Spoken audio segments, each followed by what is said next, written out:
Recording stopped. Recording in Pues progress. como está anunciado en el flyer que les envié invitándolos a esta sesión, que por ser el día que es extraordinaria, y quise escoger un tema extraordinario y que para muchos tal vez sea sorprendente por la cantidad de datos que generalmente el católico desconoce, incluso aunque tenga cierto nivel de cultura católica. Comenzaré por preguntarles, ¿ustedes sabían que Lutero escribió un libro contra los judíos que se llama Contra la Judería, en ese libro exhortaba a los contemporáneos, a las personas de su época, a quemar las casas y a asesinar a los judíos? ¿Quién sabía eso? Lo desconocía totalmente. Es la primera vez que sé de ese libro. Bueno, pues es que bueno que los puedo sorprender, porque es un hecho histórico. Lutero propagó la idea, propaló la idea de que los judíos no merecían vivir por haber sido el pueblo deicida, por dedicarse a la usura y por buscar el exterminio y la sujeción de todas las naciones. Entonces Lutero predicó a diestra y siniestra la quema de sus propiedades y la persecución de los judíos, o como él le llamaba, de la judería hasta la muerte. Quiero introducir esta charla sobre el protestantismo, sobre las sectas, pues dándoles a conocer un dato que nadie conoce, pero los historiadores sí lo conocemos. Así que ya se podrán ustedes imaginar la calidad moral de quien encabeza la Reforma Protestante. Eso solo lo haría absolutamente execrable, anatematizable, para usar la palabra que hace rato comentábamos. Lo hace un individuo absolutamente despreciable. Porque, ¿qué tiene de cristiano pedir el asesinato de los judíos, de la judería, como él le llama? ¿Y qué tiene de cristiano pedir la quema de sus propiedades y su extinción hasta la muerte del pueblo judío? ¿Qué tiene eso de cristiano? Con esto bastaría para descalificar de modo absoluto cualquier movimiento, entre comillas, religioso que Lutero haya promovido. No es el primer hereje de la historia, pero sí es el que más daño ha causado a la Iglesia Católica y a las almas de la humanidad, de las personas, de los individuos, incluso de buena fe, a lo largo de la historia de la cristiandad, de la historia del catolicismo, del cristianismo. Ningún sujeto ha causado tanto daño, tantas guerras, tantos conflictos, tantas cosas tan terribles, como por ejemplo una guerra que en Europa duró 100 años. Un siglo duró una guerra entre países protestantes y países católicos, aparte de otra guerra conocida como la Guerra de los 30 años. Ningún otro movimiento en la Tierra ha causado tantas muertes. Probablemente el comunismo se le iguale. Probablemente el comunismo incluso pudiera tener más muertos que el protestantismo, pero el protestantismo ocuparía un nada honroso segundo lugar en el número de víctimas inocentes, causadas por cuestiones de carácter ideológico, de carácter religioso, de carácter herético. Bien, ese es un primer dato muy, muy interesante que de golpe y porrazo descalifica a Martín Lutero como una persona digna de crédito.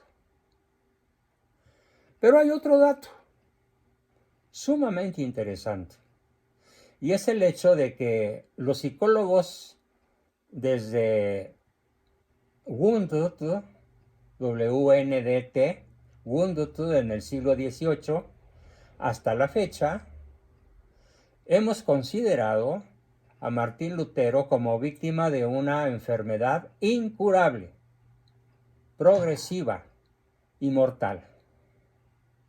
Esta enfermedad es una psicosis, no es una neurosis, es algo mucho peor a una neurosis. Las neurosis pueden tener remisión. Una persona neurótica hasta cierto punto puede dejar de serlo, o incluso puede controlar su neurosis a voluntad.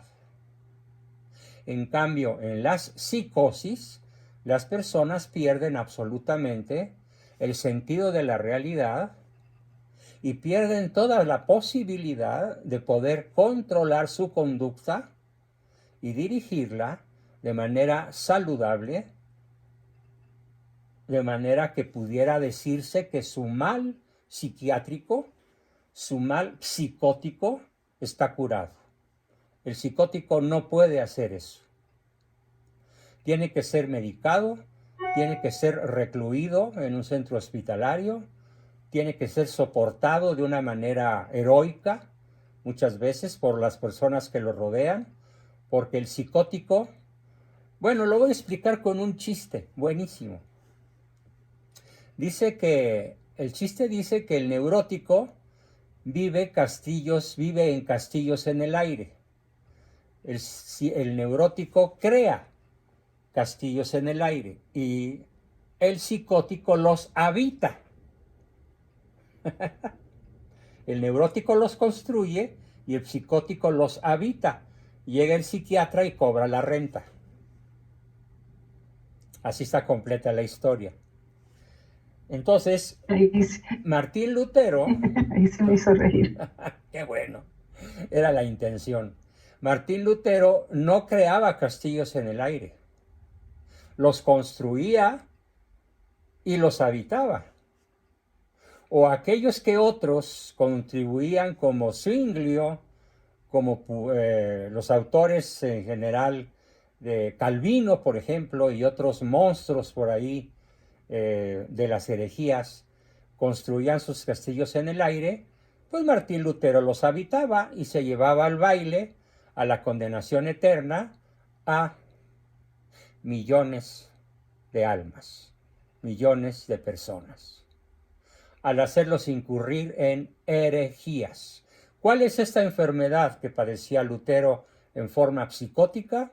Trastorno obsesivo compulsivo, TOC.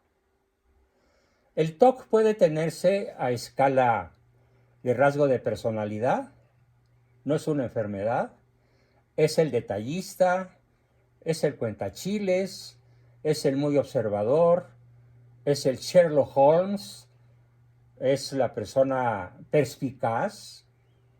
Ese es un rasgo de personalidad que incluso puede representarnos muchas ganancias en la vida práctica, porque no se nos va un tomate a los que tenemos el rasgo de ser perspicaces y observadores.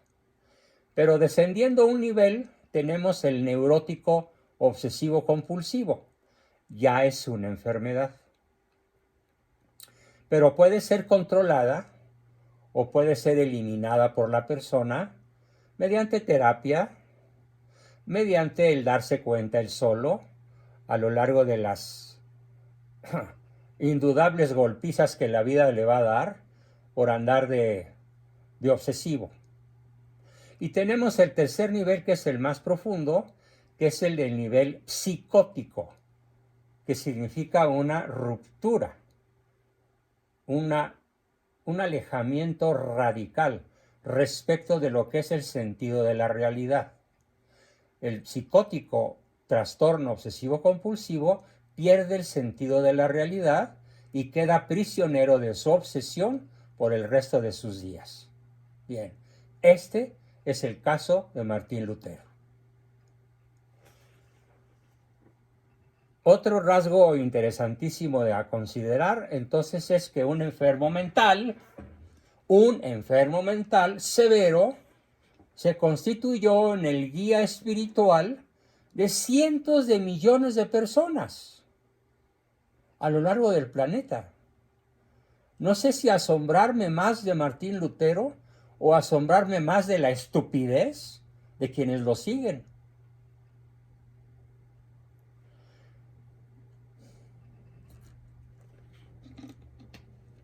Aunque tal vez, para ser más justos, no debamos decir estupidez, sino ceguera.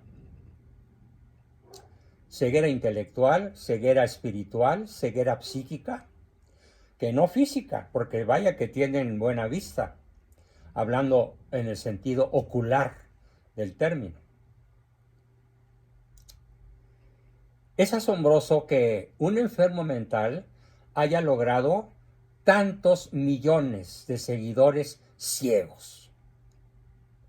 Es verdaderamente indignante y absurdo que incluso personas que yo conozco, que son honestas, que son buenas personas, que creen en lo que creen de modo honesto, pero que no se han tomado la molestia de investigar si en lo que creen hay algo o mucho o todo de falso,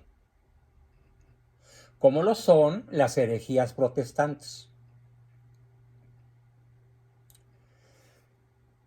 Así que es un hereje el que hoy conforma el segundo grupo religioso más numeroso de la Tierra. Tal vez el tercer lugar si consideramos que a lo mejor China tiene más sintoístas y budistas que seguidores las sectas protestantes, pero está entre las primeras tres formas de creencia, por no decirle religión, porque no quiero hacerle esa gracia al protestantismo, porque el protestantismo no es una religión, es un conjunto de sectas que tan solo en los Estados Unidos llegan al 500,000 de personas. Perdón, al 500,000 de sectas, más las que no conocemos, porque hay sectas formadas por una sola persona. ¿Cuándo una sola persona forma una secta?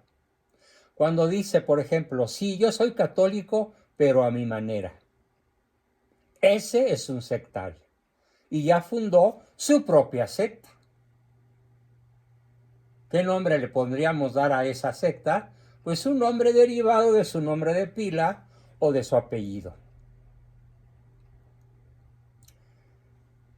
Partiendo de la base de esta pregunta, a ver, ¿cuántas respuestas correctas se dan en cualquier ciencia? Por ejemplo, si yo pregunto en astronomía, ¿cuál es la velocidad de la luz? O si yo pregunto, ¿cuál es la fórmula para obtener la superficie del triángulo? O si yo pregunto, ¿cuál es la dimensión de una esfera medida por su diámetro? O si yo pregunto, ¿cuál es el peso atómico del uranio? O si yo pregunto, ¿cuál es la palabra de Dios? O si yo pregunto, bobamente, ¿cuántos son 2 por 2? Para los que no hayan entendido, que no van a faltar, no en este grupo, sino en general, las preguntas anteriores. Invariablemente todo problema planteado en cualquier ámbito de la ciencia humana tiene solo una respuesta correcta. Solo una respuesta correcta.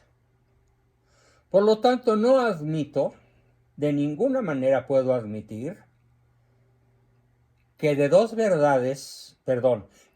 afirmaciones contradictorias, las dos puedan estar en lo correcto. Como cuando algunos padres de familia que yo conozco le dicen a sus hijos católicos, está bien lo que tú crees, pero también está bien lo que yo creo.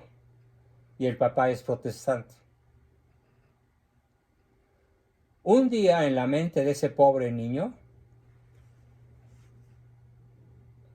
o abrazará el error de su padre, que es lo más probable, o se levantará contra el error de su padre y lo va a cuestionar severamente. No le deseo a ese papá, no le deseo a esa mamá enfrentarse con un chico avispado de 20 años o de 25 o de 14 que cuestione las creencias heréticas de los padres basándonos en este primer gran principio. Todo problema filosófico, teológico, científico, tiene solo una respuesta. No así la inteligencia práctica. En la inteligencia práctica o praxis puede decirse que hay miles de soluciones para un mismo problema. Por ejemplo, el transporte se puede hacer en burro, en mula, en caballo o en jet.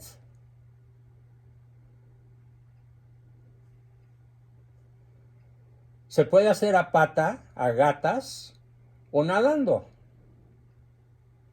Es decir, la praxis ofrece millones de respuestas diferentes. Pero la verdad ofrece solo una respuesta. En física, en química, en matemáticas, en teología, en filosofía, en astronomía o en cualquier otra ciencia humana. Y sobre todo en la ciencia divina por excelencia, que es la teología. No puede haber dos respuestas distintas para el dogma de la Santísima Trinidad. Dios es uno y trino a la vez. Ya hubo muchas herejías al respecto.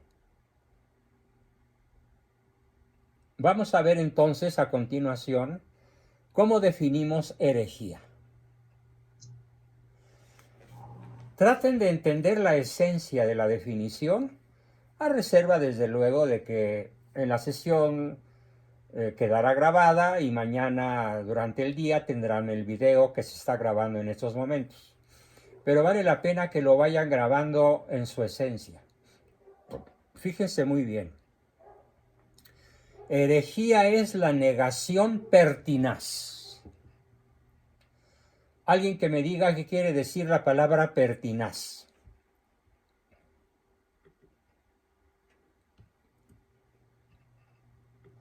¿Nadie sabe qué significa pertinaz? Persistente, insistente, correcto, pero en forma superlativa. Una lluvia pertinaz es una lluvia que no cesa, incluso durante días, semanas o meses. En México hay un lugar que se llama Pluviosilla, que está en el camino que va de México a Veracruz, pasando por la Sierra Madre Oriental. Y le pusieron pluviosilla porque de 365 días al año llueve como en 360. Entonces, ¿cómo usamos ahí la palabra pertinaz? En pluviosilla llueve de manera pertinaz. Bien, ahora, entonces si aplicamos esta palabra, este adjetivo calificativo, porque es un adjetivo, no es un sustantivo, si aplicamos esta palabra al término herejía, herejía pertinaz, es la negación necia, insistente, insistosa, terca, repetitiva, de una falsedad, después de haber recibido el bautismo. Es la negación pertinaz, después de haber recibido el bautismo, de una verdad que ha de creerse con fe divina y católica. O bien, herejía es también la duda pertinaz sobre la misma. No solo la negación, también la duda es herejía.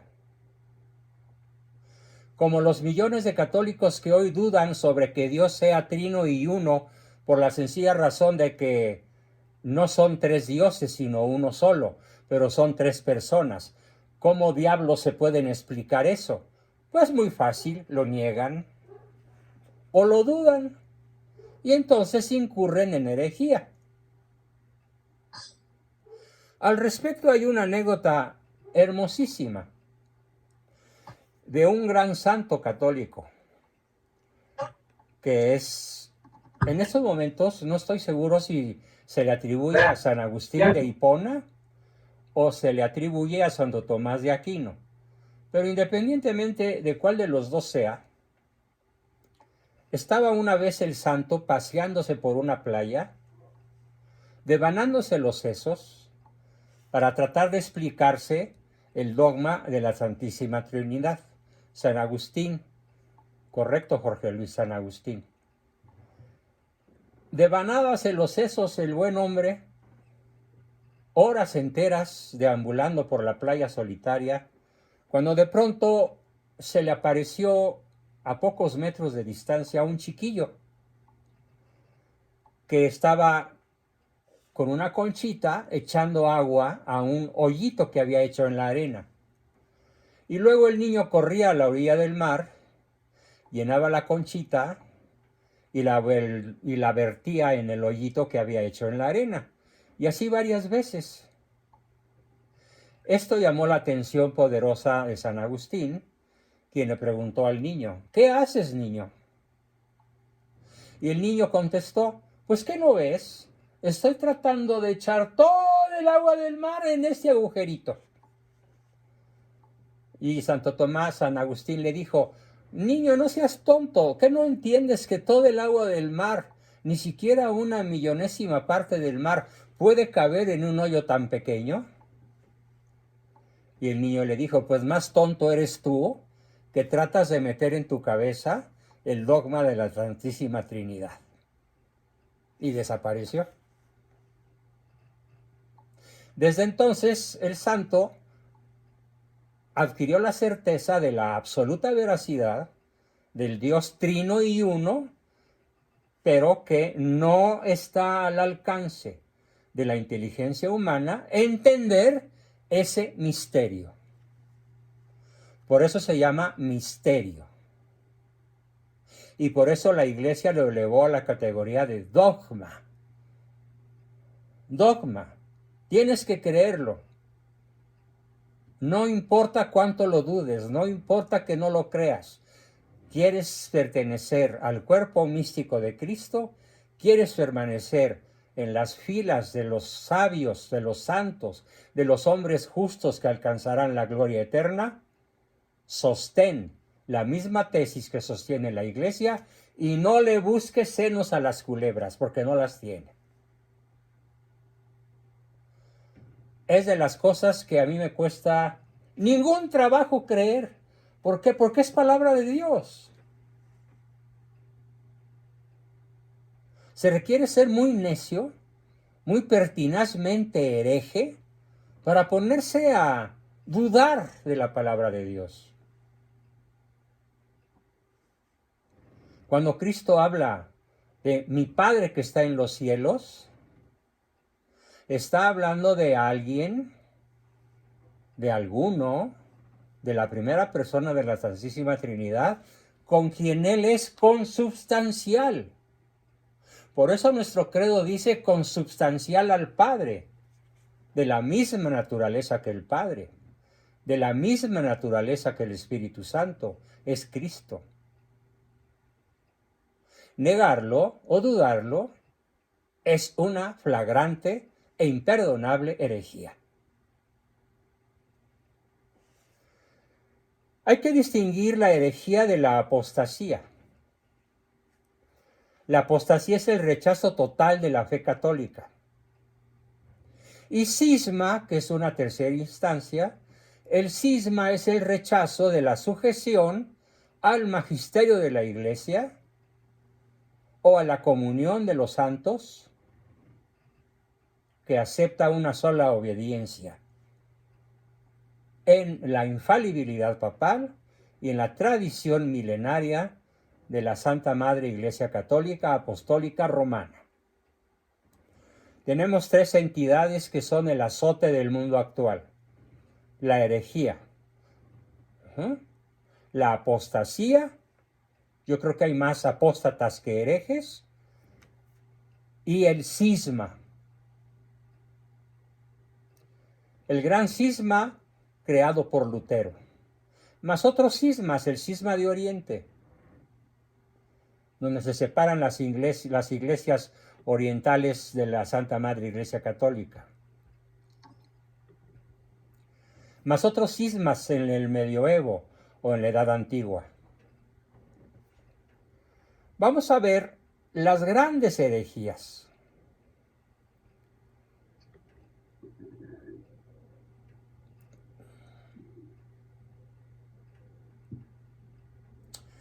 A ver, en el siglo I, recién fundada por Cristo su iglesia, tenemos a los que se llaman los circuncisionistas. La herejía circuncisionista puede ser resumida en las palabras de los Hechos de los Apóstoles. Algunas personas venidas de Judea enseñan a los hermanos que si no se han hecho circuncidar según el rito establecido por Moisés, no pueden salvarse. Herejía. La circuncisión no equivale al bautismo. Y ya sabemos que el bautismo puede ser de tres tipos: por agua, por martirio o por deseo. Esta secta herética señalaba que si no estabas circuncidado, no entrarías al reino de Dios. No vale la pena detenernos mucho en esto. Me parece una solemne estupidez. Está preguntando a alguien por la blasfemia. Si la blasfemia no tiene que ver. La blasfemia es un sustantivo muy distinto a cisma, herejía o lo que estaba yo diciendo hace rato. La blasfemia es un insulto intencional dirigido a Dios o a alguno de los santos o a la Virgen María, pero sobre todo a Dios. Es la ofensa a lo sagrado o a las personas sagradas. Tenemos otra herejía. Esta herejía, que es muy actual, es el que llamamos gnosticismo.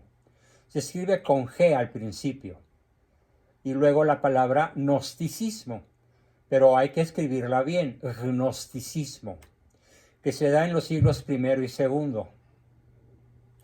El gnosticismo tiene un alarido absurdo. Toda materia es mala. El cuerpo es material, luego el cuerpo es malo. Como si no fuera obra de Dios. Esta idea absurda fue prestada por ciertos filósofos griegos y es contraria a la enseñanza católica, no solamente porque contradice el libro del Génesis, donde dice claramente: y Dios vio que todo lo que había hecho era bueno, incluyendo obviamente a la raza humana, al género humano. Además niega la encarnación. ¿Por qué el gnóstico niega la encarnación? Porque Cristo, siendo Dios, no puede encarnarse en el mal que es el cuerpo. ¿Habráse visto semejante necedad? Bueno, pues actualmente en los Estados Unidos sobre todo, y en algunos países nórdicos de la Europa actual, se da el gnosticismo.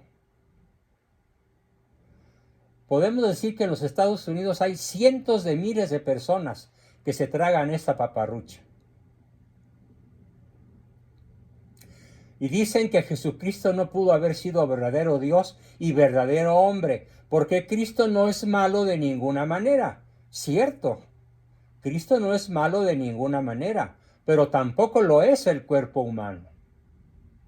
De ninguna manera. Por esa razón, los gnósticos niegan la encarnación. Porque entonces dicen ellos que Cristo no fue un verdadero hombre, sino que aparentó ser hombre.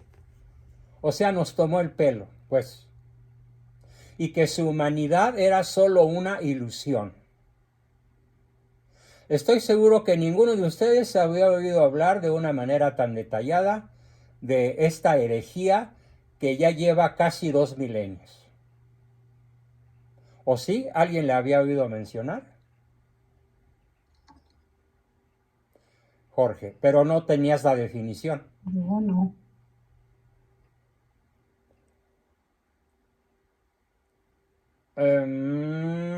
Y también en el gnosticismo se enseña que el Dios de los judíos era una deidad mala. Fíjense, el Dios de Yahvé, el Dios Yahvé de Moisés, de Abraham y de los profetas, era una deidad mala, distinta al Dios del Nuevo Testamento. ¿Cómo la ven? La herejía de la que estamos hablando, Anita, se llama gnosticismo. Pon la letra G y después la palabra gnosticismo. Gnosticismo. La que dice que hay dioses, uno malo y uno bueno. Que el Dios del Antiguo Testamento es el Dios malo y el Dios del Nuevo Testamento es el Dios bueno. Y que además hay una serie de muchos dioses o seres divinos conocidos como los eones, que median entre el hombre y Dios para alcanzar la gloria eterna. Y que el más bajo de esos eones, el que había tenido contacto con los hombres, era supuestamente Jesucristo. O sea que el gnosticismo niega absolutamente la divinidad de nuestro Señor Jesucristo y su consubstancialidad con el Padre y el Hijo y el Espíritu Santo. Bien, ¿alguna pregunta sobre el gnosticismo por si no quedó claro? Bien, tenemos una tercera solemne estupidez que se llama montanismo. Otra herejía muy famosa. Montanus, un señor llamado Montanus, comenzó su carrera en forma inocente, por medio de predicar el retorno a la penitencia y el fervor. Hasta ahí todo iba muy bien. Su movimiento también recalcó la permanencia de los dones milagrosos, como el de hablar en lenguas y profetizar. Pero también proclamó que sus enseñanzas, ojo, estaban por encima de las enseñanzas de la Iglesia. Y pronto comenzó a predicar el inminente retorno de Cristo en el lugar de origen de Montanus, o sea, en Frigia. Hubo declaraciones afirmando que Montanus mismo era, o al menos hablaba por el Espíritu Santo, cuyo advenimiento Jesús había prometido, y que en realidad Montanus era el Espíritu Santo. O sea, se le botó la canica con un grado de psicosis paranoica, esquizofrenia paranoia, así se llama la enfermedad de este sujeto, pobrecito. Pero todavía hay personas, algunas sectas en los Estados Unidos, que son montanistas. Claro, nada más cambiaron de Dios. Ya no es Montanus el original, sino ahora, ¿quién creen que es? Dios, yo. Son lo que dicen los montanistas actuales. Otra herejía del siglo III, el llamado sabelianismo. Los sabelianos enseñaron que Cristo y Dios Padre no eran personas distintas, sino dos aspectos u oficios de la misma persona. Según ellos, las tres personas de la Trinidad existen solamente en relación con el hombre y no en la realidad objetiva. Sabelianismo, Correcto, Anita, bien escrito. Luego viene la peor de todas en la antigüedad, en el siglo IV. En el siglo IV tenemos a un señor que se llamó Arrio. Y él funda la secta de los arrianos. Secta que se prolonga hasta nuestros días, por lo que voy a explicar. Arrio enseñó que Cristo era una criatura hecha por Dios, no concebida en el vientre de María, no verdadero hombre. Y disfrazó su herejía por medio de usar una terminología ortodoxa o casi ortodoxa, y logró sembrar una enorme confusión en la iglesia de su tiempo. Incluso era tan hábil que llegó a asegurarse el apoyo de muchos obispos, tanto que otros, mientras que otros lo excomulgaron. Bien hecho. El arrianismo fue solemnemente condenado en el año 325. El año que entra será un aniversario importantísimo en esta condenación. Estamos hablando de 17 siglos se van a celebrar desde que en el año 325, en el primer concilio de Nicea, se definió la divinidad de Cristo. Y en el 381, en el primer concilio de Constantinopla, se definió la divinidad del Espíritu Santo. Estos dos concilios nos dieron el credo niceno-constantinopolitano, el cual los católicos recitamos en la misa dominical. Nuestro credo es tan antiguo como el 325 y el 381, pero aquí va una aclaración importante. No es porque lo que dice el credo niceno-constantinopolitano haya comenzado a ser verdadero a partir de ese año. No, ya era verdadero. Lo único que sucedió es que en esos años fue elevado a la categoría de dogma y puesto en palabras inteligibles para toda la Iglesia y toda persona de buena voluntad. Así ha sucedido con los dogmas, sobre todo, por ejemplo, con los dogmas marianos. No es que antes de definirlos fueran falsos o inexistentes. Lo único que hace la Iglesia al declarar que algo es dogma es que ya lo era, lo está haciendo y lo será. ¿Correcto? ¿Me expliqué bien? Bien. Otra herejía gravísima fue el pelagianismo.